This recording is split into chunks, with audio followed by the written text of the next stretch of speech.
the impossible crime. While everyone talks about how it could be possible, one minuscule flaw in the entire plan can throw everything off. But this crime, ladies and gentlemen, is truly impossible. It all starts on Hollow Creek Road. Located inside the Blue Wing neighborhood, it's a quiet street, most of the time. But on one day, July 15th, 2014, House 413 was broken into. Home to nobody, the previous owner had a heart attack and died 1 week prior. It was robbed and broken into. Not much money was stolen, due to the fact that the previous owner, the one who died 1 week prior,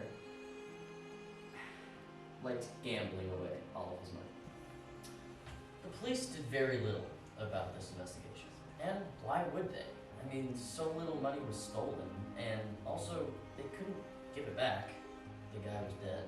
So they didn't look into it any deeper. But there's one other reason why the police decided not to go into it. It's because of the evidence. It didn't make any sense. None of it added up. I mean, come on. It was so weird.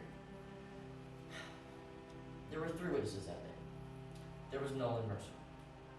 He lived right next door to 413. There was Sienna Holloway. She lives down the street, but was walking her dog, Nickel. And there was also Julian Mercer, who happened to be coming back from a friend's house at the same time. Now, no one said it was going to be easy, but I decided to interview all 3 of these witnesses to see if I could try and solve this impossible crime.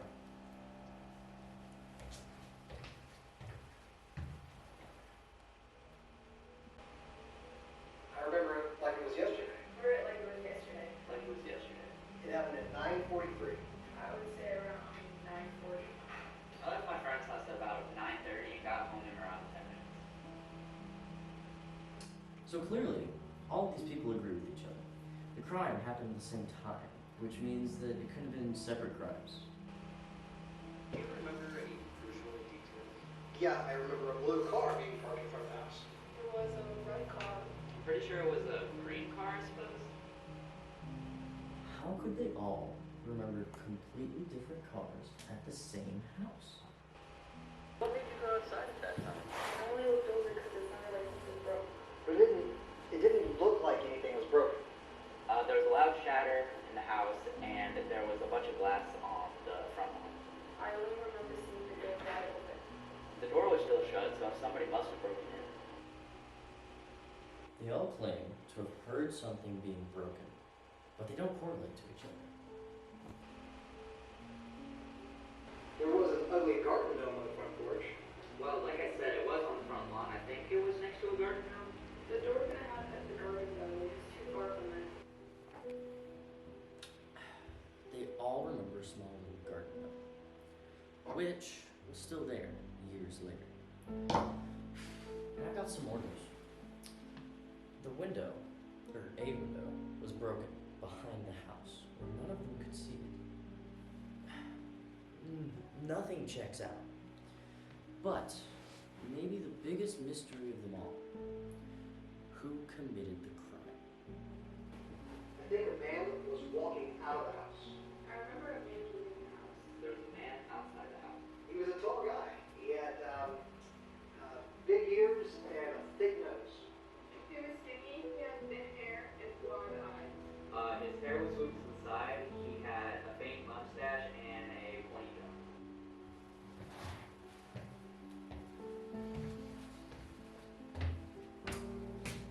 None of these descriptions check out.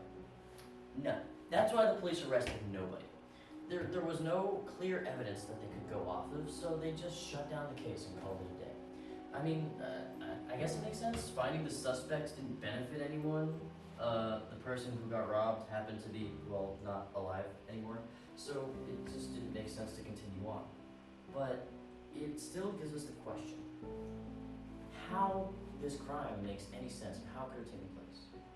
This truly is the impossible crime.